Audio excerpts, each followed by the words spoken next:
What's up, everybody? Daniel here, and today we are talking about one of the most beloved consoles of probably all time, and it's from the 90s. So, at least if you're a 90s kid, you probably love this console, and I just got one in my collection. So, keep watching this video and find out which console I'm talking about. So, let's see.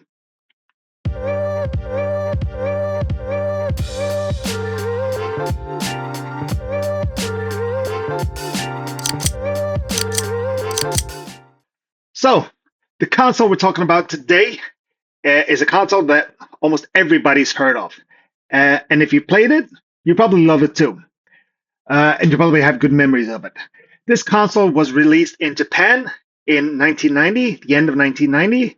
It was released in North America in 91 and in Europe in 92. And worldwide, it sold over 49 million units. And the publisher was none other than Nintendo. The console I'm talking about is, of course, none other than the Super Nintendo Entertainment System, or the SNES, or the SNES. Or as in Japan, it was called the Super Famicom. Now, this is the version that came out in Europe and Japan. And like I said, in Japan, it was known as a Super Famicom. Due to marketing decisions and technology issues, the North Americans got a different design of the SNES. The reason I'm talking about this today is because I've been looking for one of those for maybe 4 or 5 years. Here in Norway, it's pretty hard to come by. Of course, you in the US, it's something you see every day. You guys probably like the PAL version better. I know a lot of you do, but here in Norway or in Europe, we like the NTSC version better. So anyway, I have been looking, like I said, for this for maybe 4 or 5 years. This is the NTSC version. And I was about to give up. I was going to order it off eBay or off a American website, like, for example, doublejumpvideogames.com. But that would have costed me easily, maybe $180 for the SNES. And the shipping and the toll fees to get it into Norway would have easily made it at least $250. But I was ready to make that jump because I think this one looks beautiful. And suddenly an ad dropped on a Norwegian marketplace. Somebody sold it for $50, roughly.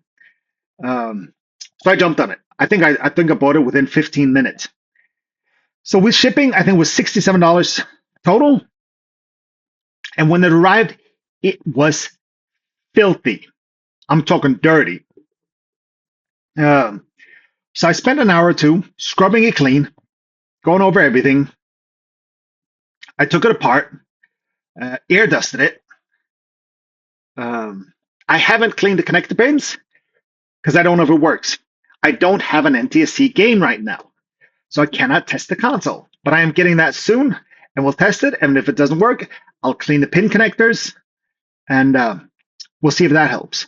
If not, it'll be a showpiece, and for $50, I'm okay with that. When I air dusted it, there was dust bunnies this big. It was ridiculous. And there's a little bit of yellowing, but not bad. Not bad at all. I've got worse consoles. So let's get back to the SNES.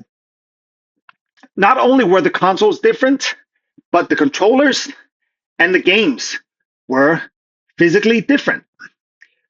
So here we have the European or the Famicom console controller.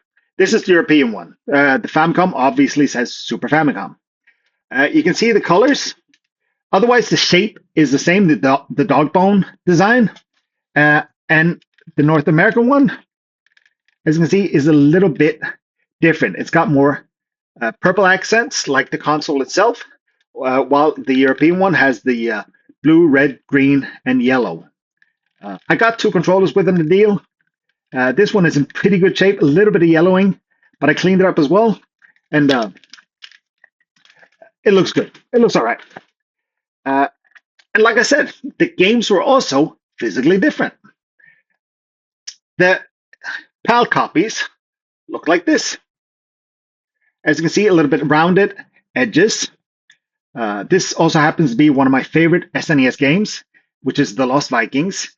When we were a child, we didn't own a SNES, so we used to rent one, and this is a game I always rented.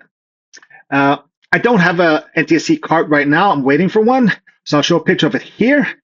And as you can see, it's got more of a rectangular square shape, and it's got these edges, you know.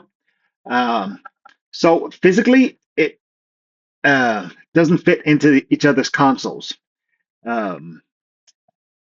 There's also another difference about the NTSC and PAL games. They run in different hertz.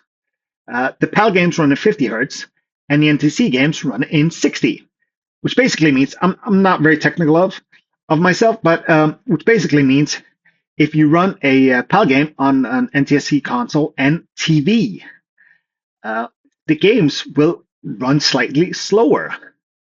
And if you run an NTSC game on a Norwegian TV or a European TV, it will run slightly faster. Now, I don't mean, performance-wise, but visually, it will run faster. So yeah, again, really happy to have this in the collection. Like I said, I'm looking for 4 or 5 years.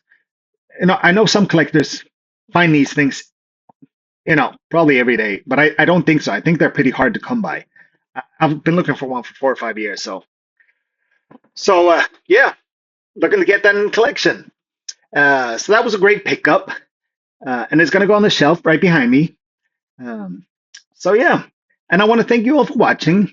If you liked the video, please give it a thumbs up and throw in the comment, which console do you think looks better? The NTSC version or the PAL version? Let me know. Let's hopefully get a discussion. And if you would like to see more content, please consider giving this channel a subscribe. I'm currently at about 82 followers. I just started posting videos a month or two ago, and a great goal would get to 100. I know it's a small goal, but for me, it'll be a big win. So that would be cool. Yeah, thanks again for watching, and I'll see you in the next one. Bye.